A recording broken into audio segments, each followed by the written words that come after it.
আজকের ক্লাসে আমরা তিনটা টপিক শিখব। একটা হচ্ছে পরিবৃত্ত, একটা অন্তবৃত্ত, একটা বহির্বৃত্ত আমরা করব, আর তিনটার ডিফারেন্স বোঝার চেষ্টা করব। স্যার প্রথমে কিছুটা হালকা একটু আন্দাজ দিচ্ছি তোমাদেরকে।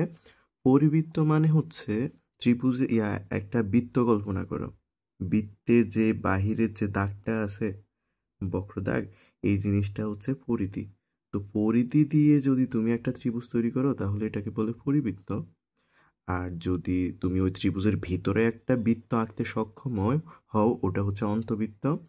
আর যদি তুমি ত্রিভুজের বাহিরে এক পাশে তুমি যদি একটা বৃত্ত অঙ্কন করতে সক্ষম হও তাহলে ওটা হচ্ছে বাহিরের মানে বহির্বৃত্ত। তো আমাদের সৃজনশীলে কতে আসে অন্তবৃত্ত, মানে 2 মার্ক। এটা সংক্ষিপ্ত প্রশ্নের জন্য অন্তবৃত্তটা। আর বহির্বৃত্ত আর পরিবৃত্ত এগুলো হচ্ছে আমাদের 4 মার্কের জন্য। বিগত কিছু বোর্ডে আমরা এগুলো দেখছিলাম, যেমন রাজশাহী বোর্ডের স্যার 20 সালের একটা প্রশ্ন লিখছে এখানে। একটা ত্রিভুজের 3টি বাহুর দৈর্ঘ্য যথাক্রমে A4, B5, C6। উদ্দীপকের ত্রিভুজটির একটি পরিবৃত্ত অঙ্কন করো। তো আমরা এই কাজটা এখন করব। তো আমরা জানি আমাদের প্রথম কাজ কি, প্রথমে যে তথ্যগুলো আছে ওইগুলোর আলোকে আগে একটা দেওয়া আছে মান সাজাই ফেলি, তারপরে আমরা কাজটা করব। স্যার স্কেলের মাধ্যমে এই তিনটা যে রেখাংশ বলছে ওইগুলো এঁকে ফেলছি। প্রথমে দেখো এ 4 সেন্টিমিটার বলছিল, 4 এঁকে ফেলছি। তারপর 5 সেন্টিমিটার বি, আর সি হচ্ছে তোমার 6 সেন্টিমিটার। দেখো এদের মধ্যে সবচাইতে বৃহৎ কোনটা? বৃহৎ হচ্ছে, আমরা এখানে কোনো ত্রিভুজ প্রমাণ করতেছি না, আমরা এখানে একটা আমাদের টার্গেট হচ্ছে পরিবৃত্ত অঙ্কন। এই জন্য তোমাদের গাইডে সলভেও দেখবা এগুলা নাই, দেওয়া আছে। তবুও আমরা করব যাতে নিখুঁত হয় আমাদের চিত্রটা। আমরা ডিটেলসে এগুলা কম বলবো, আমরা বৃত্ত নিয়েই বেশি কথা বলবো। তো আমরা কাজটা শুরু করি। স্যার এখানে তোমরা কিভাবে পরিবৃত্ত অঙ্কন করবে একটু খেয়াল করো। 3টা বাহুর মধ্যে সবচাইতে বড়টার মাপ নিয়ে স্যার এখানে এখানে এঁকে ফেলছি। আর আমাদের ত্রিভুজের নাম হবে, বেশিরভাগ ABC আমরা দিই, তো তোমরা চাইলে অন্য নামও দিতে পারো, PQR। তো এটার বিন্দুগুলা তুমি চাইলে নামগুলা দিয়ে দিতে পারো। এটা হচ্ছে, এটা স্যার B দিলাম, এটা দিলাম C, ইচ্ছা মতো। তারপরে একটু খেয়াল করো, বাকি দুইটা আমরা অবশ্যই কম্পাসের মাধ্যমে করব, কারণ স্কেল দিয়ে করলে ধরো তুমি এদিকে 4 মাপলা কিন্তু ওই দিক থেকে তো আবার 5 মিলবে না। এজন্য আমরা ছেদবিন্দু দিয়ে করব। কিভাবে করতে হয় খেয়াল করো। এই স্যার ছোট যে দুইটা আছে, এইটা হচ্ছে 5 আর এটা হচ্ছে 4, তাহলে এই হচ্ছে ছোটটা 4। আমি বি বিন্দুতে বসাই, এই ছোটটা সমান করে একটা বৃত্ত যাবে এখানে এঁকে দিব। তারপরে সেম ভাবে আমরা এখান থেকে যে 5 সেন্টিমিটারের একটু বড় যে রেখাংশটা আছে ওইটার মাপ নিয়ে সি বিন্দু থেকে টেনে দিব।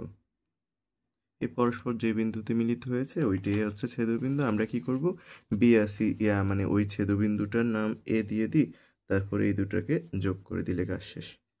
তাহলে এই হচ্ছে আমাদের ত্রিভুজ।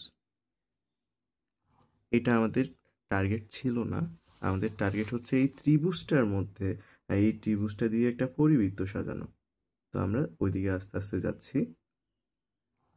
এই হচ্ছে আমাদের ত্রিভুজটা। এখন আমাদের কাজ শুরু হবে। স্যার কি করণীয়? ঠান্ডা মাথাতে একটু বোঝার চেষ্টা করো। প্রথমে আমরা আমাদের ছোট বাহুটা নিয়ে কাজ কখনোই করব না, আমাদের কাজ হচ্ছে একেবারে বড় আর তারপরেরটা নিয়ে। আমরা কি করব, আমাদের যদি বলে অন্তবৃত্ত আঁকতে, যদি বলে বহির্বৃত্ত আঁকতে বা পরিবৃত্ত আঁকতে, যাই বলুক না কেন, বৃত্তের মূল টার্গেটটা হচ্ছে কেন্দ্র। আমাদেরকে এখন কেন্দ্র বের করতে হবে। তো কেন্দ্র বের করার জন্য স্যার এই যে দুইটা বড় বড় বাহু আছে এইগুলার সমদ্বিখণ্ডক বানাবো, মানে হ্যাঁ লম্ব ভাবতে পারো। খেয়াল করো, অর্ধেকের থেকে একটু বেশি ব্যাসার্ধ নিয়ে আমরা এখন বৃত্তচাপ আঁকবো। এই অর্ধেক থেকে আনুমানিক একটু বেশি, এদিকে একটা বৃত্তচাপ, আবার নিচে একটা বৃত্তচাপ। সেম ভাবে এই দিক থেকেও তোমার এই বৃত্তচাপ আর এদিকে বৃত্তচাপ। তাহলে আমরা এখানে সমদ্বিখণ্ডক পেয়ে গেছি। এটার একটা নাম দিয়ে দাও। এটার নাম আমরা দিতে পারি, যেহেতু এবিসি ব্যবহার হয়ে গেছে ওইগুলো তো আর ব্যবহার করতে পারবো না। আচ্ছা, আলগা ভাগ হয়েছে এটা। তাহলে এটার নাম দিচ্ছি পি, আর এটার নাম দিলাম কিউ। তাহলে আমার সবচেয়ে বড় যে রেখাংশটা ছিল 6, ওইটার অর্ধেক করা হয়ে গেছে। এখন আমরা করব এসি অর্ধেক করব। অর্ধেক থেকে একটু বেশি, মানে কিভাবে অর্ধেক করতে হয় কোন বা জিনিসের এই হচ্ছে টোটালটা নিয়েও করা যায়, কিন্তু বেশি জায়গা নিয়ে ফেলে। এই জন্য আমরা অর্ধেক থেকে বেশি নিয়েও যেহেতু হয়, আমরা ওইভাবে করবো। অর্ধেক থেকে একটু বেশি নিয়ে উপরে একটা বৃত্তচাপ, তোমার নিচে একটা বৃত্তচাপ। আচ্ছা, এটা একটু বাড়াই, এখান থেকে নেই। এখানে একটা বৃত্তচাপ আর এখানে একটা বৃত্তচাপ। আবার এই এ বিন্দুতে বসিয়ে এখানে একটা বৃত্তচাপ, আবার এখানে একটা বৃত্তচাপ। এখানে একটা মিলে নাই, আমি আর একটু টেনে দিচ্ছি এই জিনিসটারে। এ এবারকে ছেদ করছে।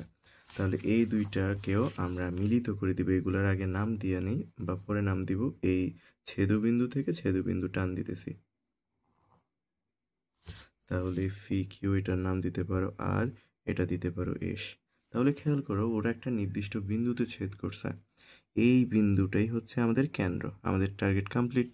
এবার আমরা একটা বৃত্ত তৈরি করে ফেলতে পারবো। কিভাবে? তুমি ও বিন্দুতে বসাও, বসানোর পরে এই যে কোনো একটা বিন্দু, মানে এই যে পরিধি লাগবে তোমার, এই কোণ পর্যন্ত এই দূরত্বটাই হচ্ছে, মানে শীর্ষবিন্দু পর্যন্ত এই দূরত্বটাই হচ্ছে ব্যাসার্ধ। তো আমরা এটা একটু মিলিয়ে দিতে পারি, বা এইটা একটু খোলা আছে এই দিকটা, আমি এই দিক দিয়ে দাগ দিয়ে দিই ব্যাসার্ধ বোঝানোর জন্য। এটা জাস্ট অতিরিক্ত একটা দাগ, জাস্ট বোঝানোর জন্য যে তুমি এই ব্যাসার্ধ নিয়ে বৃত্ত আঁকছো এই কেন্দ্র থেকে পরিধি পর্যন্ত। তাহলে আমরা এই যে ব্যাসার্ধ, এই ব্যাসার্ধটা নিয়ে এখন আমরা বৃত্ত তৈরি করব। আর দেখবা তোমরা এই বৃত্তটা প্রত্যেকটা কোণের দেখো ঠিক মাথায় গিয়ে লাগতেছে।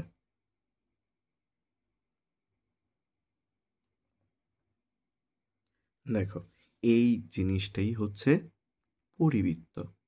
তাহলে খেয়াল করো, আমাদের ত্রিভুজটার যে তিনটা শীর্ষবিন্দু সবগুলা এই বৃত্তের পরিধিতে অবস্থিত, তাই এটার নাম পড়ছে পরিবৃত্ত।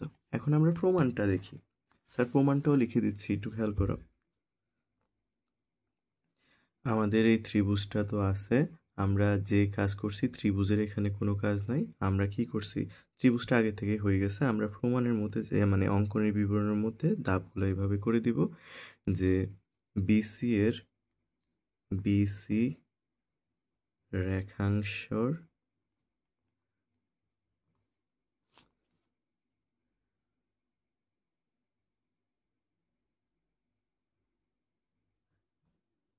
সমদ্বিখণ্ডক হচ্ছে কে, বিসি কে অর্ধেক করছে কে, পি কিউ, এবং হচ্ছে তোমার দ্বিতীয় বড় হচ্ছে কে এসি রেখাংশর সমদ্বিখণ্ডক হচ্ছে তোমার, এটার নাম কি দিছি, আর এস বা এসআর।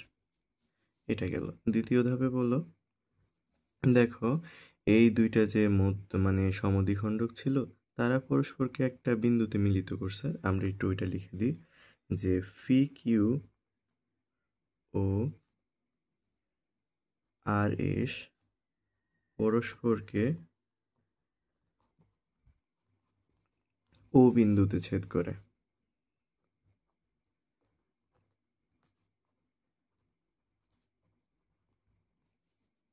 এটা গেল 3 নাম্বারে। আমরা শেষ করে দিই। 3 নাম্বারে বলে দিতেছি যে ও থেকে বি, এই যে সবগুলা সেম, দেখো ও থেকে এ, ও থেকে সি, ও থেকে বি, এগুলা সেমই হবে। তুমি যে দিকেই নাও, যে কোনো একটা চিত্রতে দেখাবা, আর বলার সময় সবগুলোই বলবা। ও বি, তারপরে কি আছে, ও এ, ও ও সি, বৃত্তের ব্যাসার্ধ বিবেচনা করে ব্যাসার্ধ বিবেচনা করে